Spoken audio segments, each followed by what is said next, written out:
Lord Lambeth. Do you have my money? My dear Andrew, don't you know an English aristocrat is never in debt to anyone?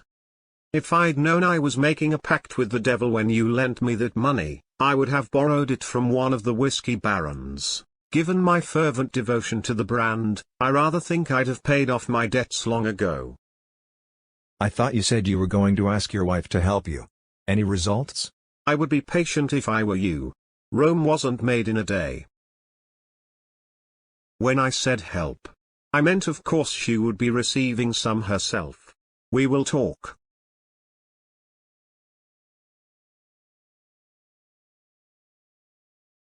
Did you find what you were looking for, sir? Yes, thank you for allowing me down here at this time of night.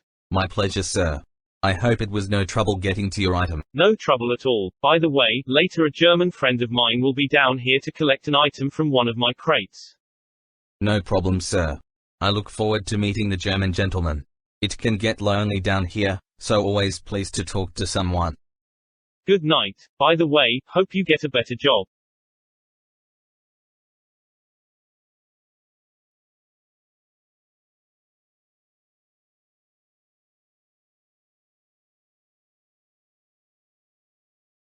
Smethles, over here. What can I do for you, Mrs. Cashmore? Tonight at dinner, a rather dashing man was making eyes at me.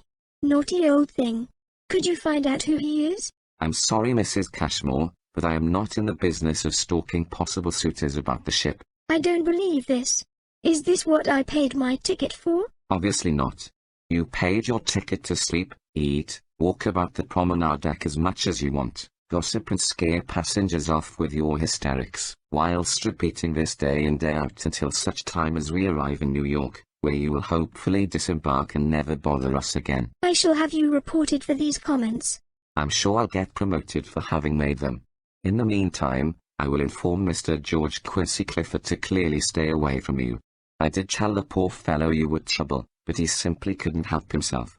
Mr. Carlson will be out of his room shortly, although to be honest with you, I rather think he will be busy saving the world, and not crazy lunatics like yourself. Good night.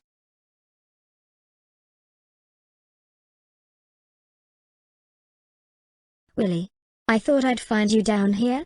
I was waiting for Jack there. He promised to fence with me. You said we were going to take a walk on deck tonight and look at the stars. I'm sorry, Clarice. I just don't want you to get into trouble with your mother. I will never understand why she doesn't like me. Maybe it's because you are traveling with that friend of yours who wants to ruin the whole 20th century. Also, he told Mother at dinner that curiosity kills the cat. We have 3 cats at home, and Mother is a very curious person. Clarice, I've told you before, I'm undercover. Title is not my friend. I know, Willie, but you can't exactly say that to Mother. I know. Hopefully when we get to New York, we will be together. By the way, take this ring. Whoever comes to you for it, Clarice, know that he is a friend. Tell him that I hid a notebook in the smokestack. Yes, hopefully. Anyway, I must go. Mother will wonder where I got to. By the way, Clarice, do you want to hear something funny? Oh, go on then. Why were the first French fries not cooked in France? Because they were cooked in Greece. Oh really, Willie? You are terrible. Anyway, go. Bye.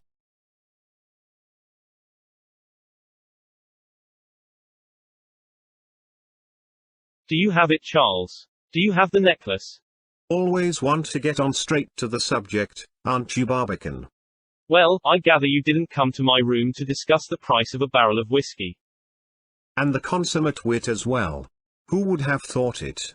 Yes, you are right, I have the necklace. Once I get to America, I shall contact my man, and you, Charles, can sigh with relief. I gather my man will give me a good price, enough to cover my trouble and enough for you to wipe off that pesky debt you've incurred.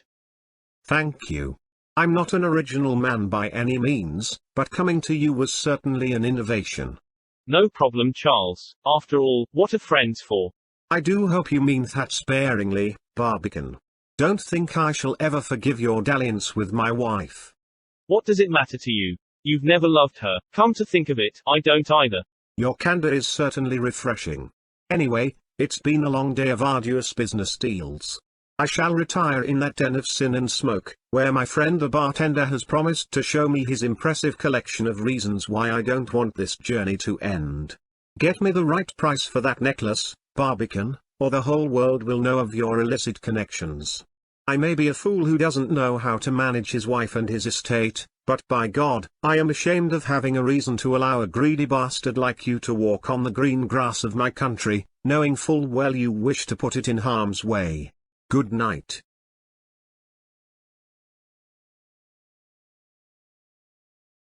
Can you believe those idiots? They booked me into second and not first class. Don't they know who I am? I'm sorry. Do you find me amusing? Who do you think you are?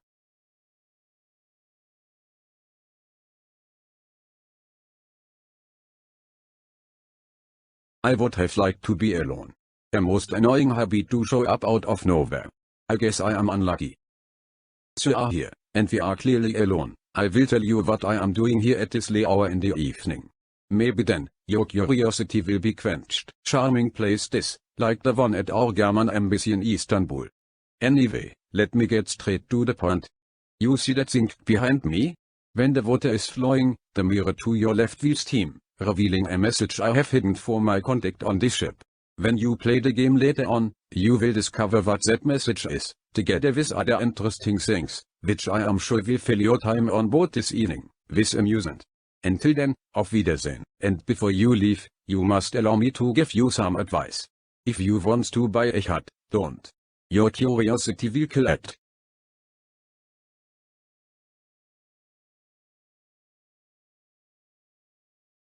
Good evening, Mrs. Lambeth. How may I be of service? I would like to retrieve my necklace from safekeeping. Certainly. Will there be anything else? That will be all. Thank you. I wish you and your husband a very pleasant evening. By the way, purser, my husband has lost a cufflink. He probably dropped it in a bottle of whiskey and was too drunk to realize. When you find it, bring it to our cabin.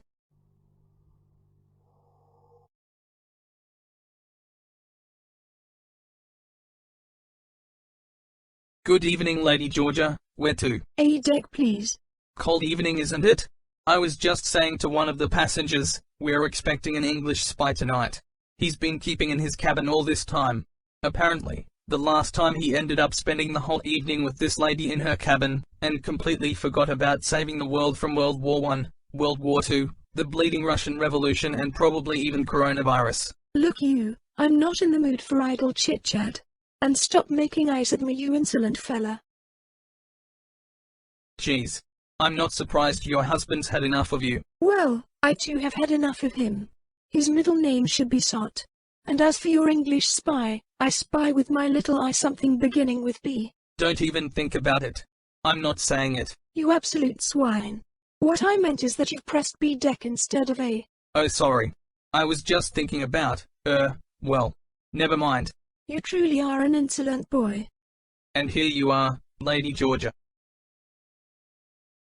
Oh, by the way, I also spy with my little eye, something beginning with H, D, W, Y.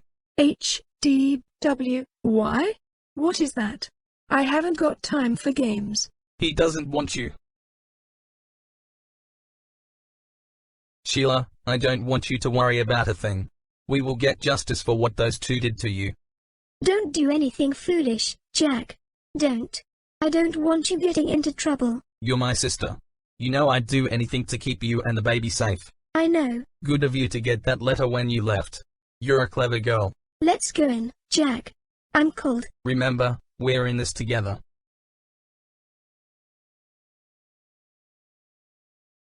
Good evening, Reverend. Oh, it's you, Mr. Trask. I'm sorry, but I don't have time to chat. A minute of your time, please. What is it, Mr. Trask? I understand you have been saying some very unfortunate stories about me. You are a man of the devil, sir. Really?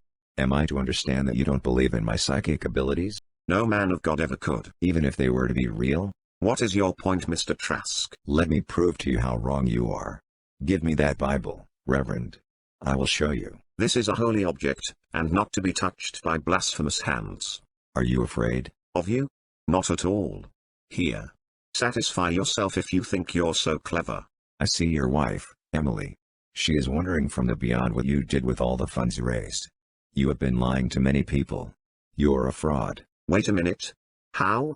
How did you know that? Simple, I listened at your door when you were praying to God asking to forgive you.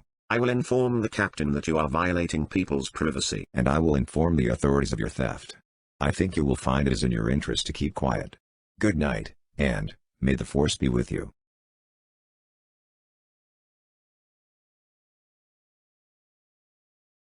Sir, this is an area closed to passengers. I was looking for the operator. You have not seen him. He is not here, as you can see. Please return tomorrow with your request. Tomorrow? According to Mr. Trask, there is only tonight. Well, then you can ask Mr. Trask to send you your message. He's obviously got his own frequency. Colonel Seidel will be most displeased that I have failed to send his message. Maybe it's better for the history of mankind that you didn't. Soon we will discover. Good night.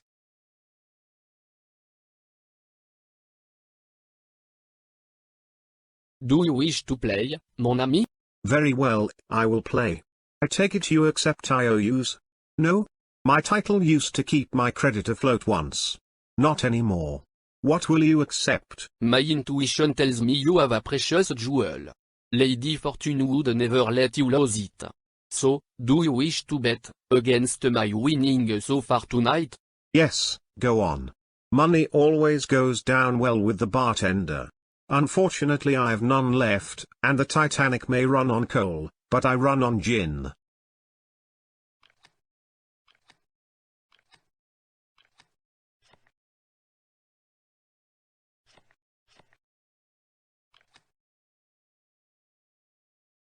Lady Fortune seems to be with you tonight. You are the winner. And now, to that liquid reinforcement. Another drink, bartender, make it a double.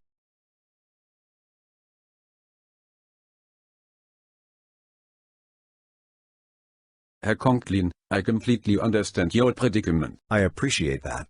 So you see, this English lord is not to be trusted. Perhaps I can help you. My country is very keen on American steel producers. I will definitely consider it, Mr. Seidel. Thanks. I understand Germany wants to make a good impression in America. That is correct.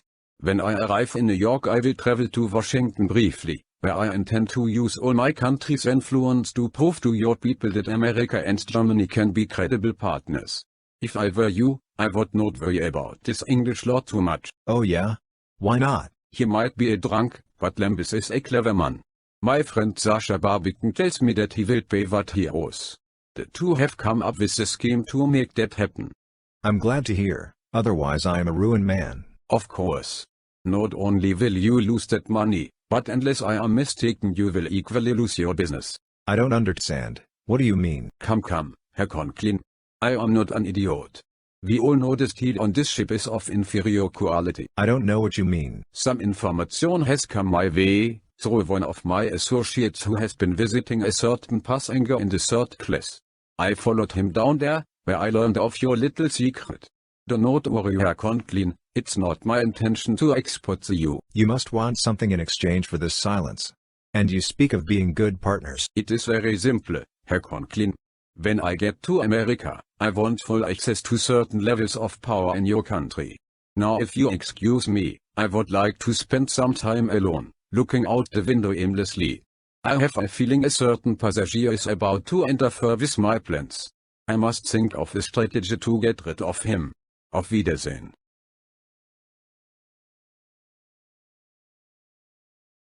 Oh, I'm sorry.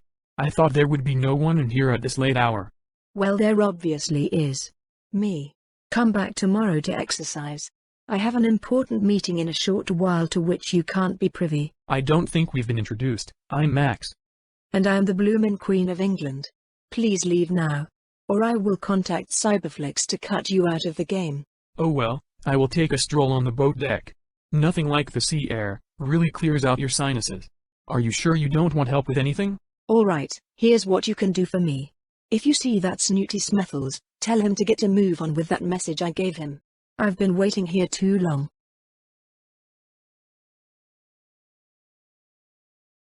Officer. What can I do for you, Freddy? That control panel in the turbine room is giving me a headache again. I'll send someone down there as soon as I can. See what you can do. Right now I'm searching for a missing pair of binoculars.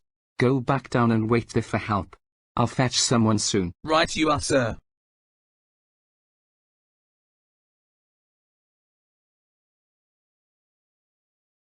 Smethles, can I ask you for a favor? I'm sorry, Mr. Conklin, but I must urgently deliver this message to Mr. Carlson, who unfortunately has been unwell these last few days. I will be with you shortly. Where can I find you, sir, once I have finished with the gentleman? Come up to the smoking room when you're done. Very well, sir. I will be there shortly.